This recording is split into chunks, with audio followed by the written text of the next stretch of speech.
BJP ಮತ್ತು JDS ಮೈತ್ರಿಯಲ್ಲಿ ಬಿರುಕು ಕಾಣಿಸಿಕೊಂಡಿದ್ಯಾ? ಬಿರುಕಿನ ಸುಳಿವನ್ನ ಕೊಟ್ಟಿರುವಂತದ್ದು H D. Kumaraswamy ಅವರ ಮಾತು.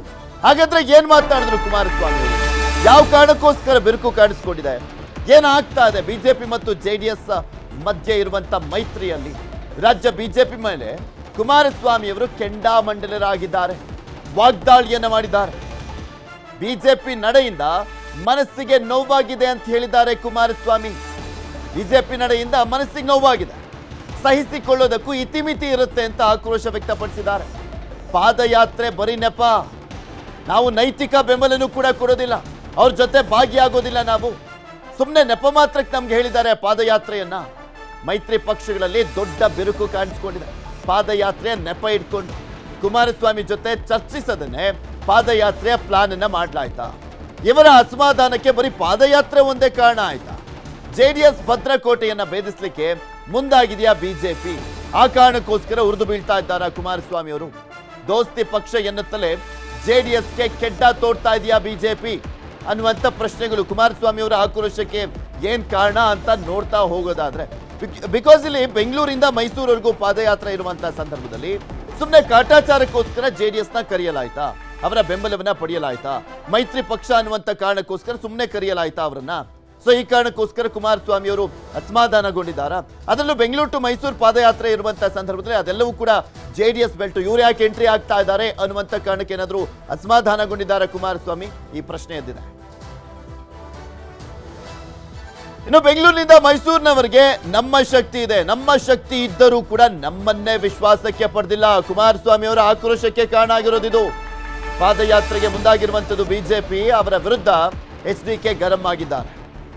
ನಮ್ಮನ್ನ ವಿಶ್ವಾಸಕ್ಕೆ ಪಡೆದಿಲ್ಲ, ನಮ್ಮ ಶಕ್ತಿನೇ ಅಲ್ಲಿರೋದು, ಇದೆಂತ ಸರಿ ಅಂತ ಕುಮಾರಸ್ವಾಮಿ ಅವರು ಗರಂ ಆಗಿದ್ದಾರೆ.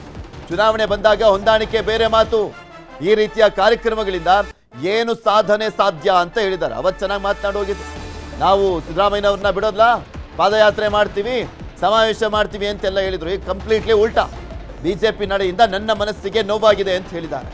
ದೇವೇಗೌಡರ ಕುಟುಂಬ ಸರ್ವನಾಶ ಮಾಡಲಿಕ್ಕೆ ಹೊರಟವನು ಪ್ರೀತಮ್ ಗೌಡ, ಆತನನ್ನ ಸಭೆ ಕರೆದು ನನ್ನನ್ನು ಕೂಡ ಕರೀತಾರೆ, ಪೆನ್ ಡ್ರೈವ್ ಹಂಚಿದವನ ಪಕ್ಕ ಕೂರ್ಲಿಕ್ಕೆ ಕರೀತಾರೆ ನನ್ನನ್ನ ವೇದಿಕೆ ಮೇಲೆ ಅಂತ ಕುಮಾರಸ್ವಾಮಿ ಆಕ್ರೋಶವನ್ನ ವ್ಯಕ್ತಪಡಿಸಿದ್ದಾರೆ. ಬೆಂಗಳೂರು ಮೈಸೂರು ಪಾದಯಾತ್ರೆಗೆ ಎಚ್.ಡಿ.ಕೆ ಗರಂ ಆಗಿದ್ದಾರೆ.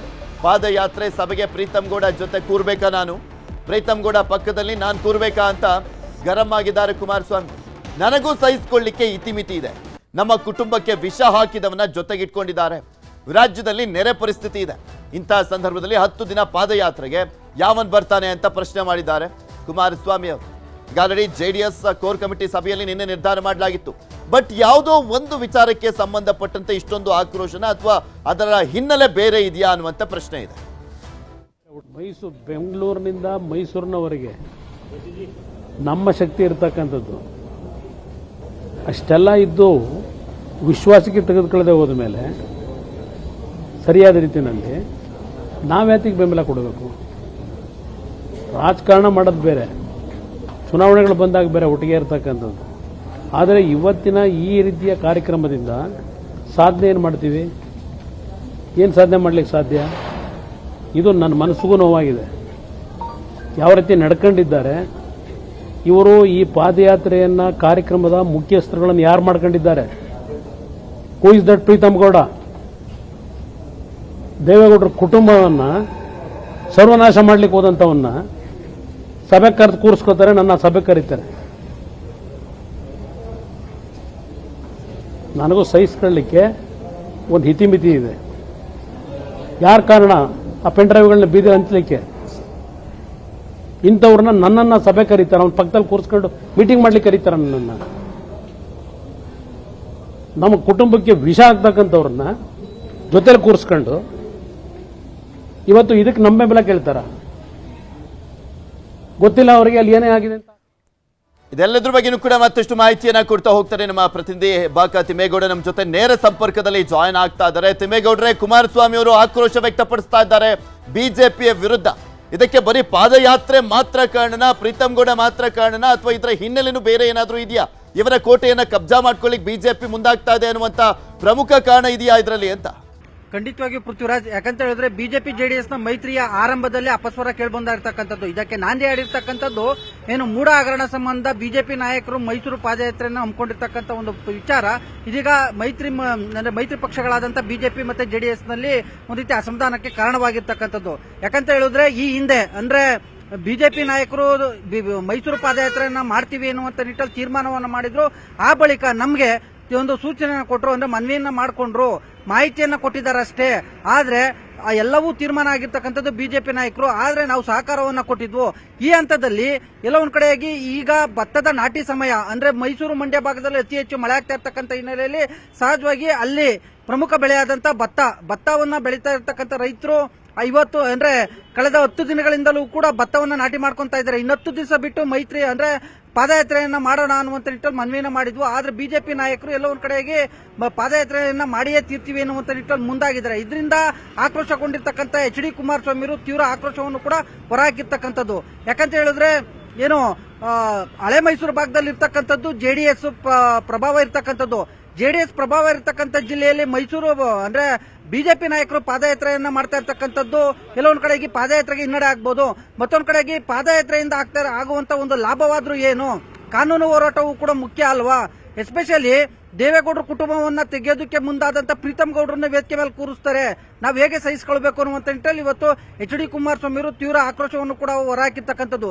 ಈ ಎಲ್ಲಾ ಬೆಳವಣಿಗೆಗಳನ್ನ ಎಲ್ಲೊಂದ್ ಕಡೆಗೆ ನೋಡ್ತಾ ಹೋದ್ರೆ ಮೈತ್ರಿಯಲ್ಲಿ ಆರಂಭದಲ್ಲಿ ಅಪಸ್ವರ ಇದ್ದಿರ್ತಕ್ಕಂಥದ್ದು ಈ ಮೈತ್ರಿ ನಿಜಕ್ಕೂ ಕೂಡ ಮುಂದುವರಿಯುತ್ತಾ ಅನ್ನುವಂತ ಒಂದು ವಿಪಕ್ಷಗಳ ಒಂದು ಟೀಕೆಯ ನಡುವೆ ಈ ಒಂದು ಎಚ್.ಡಿ. ಕುಮಾರಸ್ವಾಮಿಯವರ ಒಂದು ಹೇಳಿಕೆ ಮತ್ತೆ ಅಸಮಾಧಾನ ಸಾಕಷ್ಟು ಮಹತ್ವವನ್ನು ಪಡ್ಕೊಂಡಿರ್ತಕ್ಕಂಥದ್ದು. ಪೃಥ್ವಿರಾಜ್, ಓಕೆ, ಧನ್ಯವಾದ ತಿಮ್ಮೇಗೌಡ್ರೆ ನಿಮ್ಮೆಲ್ಲ ಮಾಹಿತಿಗಾಗಿ. ನೋಡೋಣ ಏನಾಗುತ್ತೆ ಅನ್ನುವಂಥದ್ದನ್ನ. ಈಗ ಮುಂದಿನ ಸುದ್ದಿ ಹೋಗೋಣ.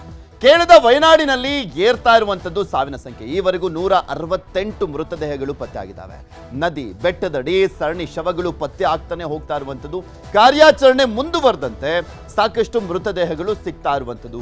ಕೇರಳದ ವಯನಾಡಿನಲ್ಲಿ ಸಂಭವಿಸಿರುವಂತಹ ಒಂದು ಘೋರ ದುರಂತ ಇದೆಯಲ್ಲ, ಅಲ್ಲಿ ರಕ್ಷಣಾ ಕಾರ್ಯಾಚರಣೆ ಮಾಡುವಂಥದ್ದು ಒಂದು ದೊಡ್ಡ ಸವಾಲಾಗಿ ಪರಿಣಮಿಸಿದೆ. ಆ ದೃಶ್ಯಾವಳಿಗಳನ್ನ ನಿಮಗೆ ತೋರಿಸ್ತಾ ಇದ್ವಿ, ಹೇಗಿದೆ ರಕ್ಷಣಾ ಕಾರ್ಯಾಚರಣೆಯಲ್ಲಿ ಅನ್ನುವಂಥದ್ದನ್ನ ನೋಡ್ತಾ ಹೋಗ್ಬೋದು ನೀವು.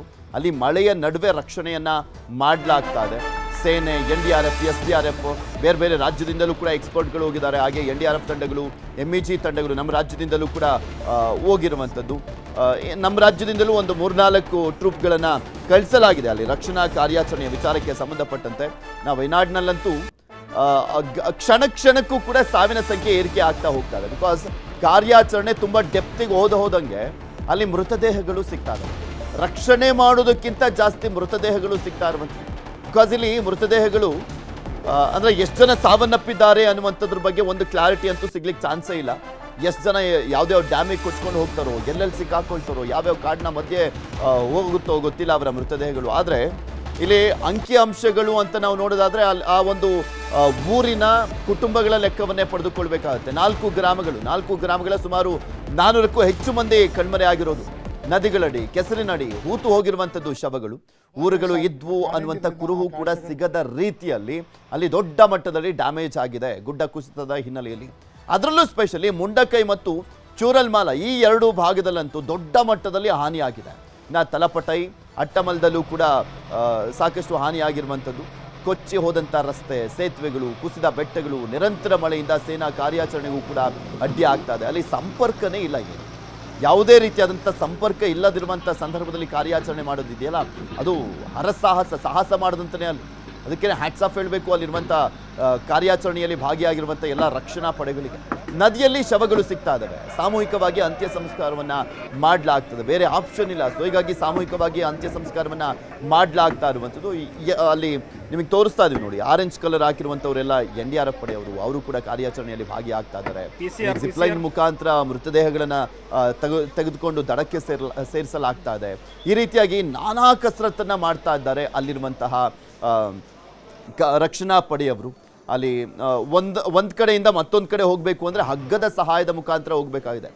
ಜೀವವನ್ನ ಕೈಯಲ್ಲಿಟ್ಕೊಂಡು ಕಾರ್ಯಾಚರಣೆಯನ್ನ ಮಾಡ್ತಾ ಇದ್ದಾರೆ ಪಾಪ ರಕ್ಷಣಾ ಪಡೆಯವರು.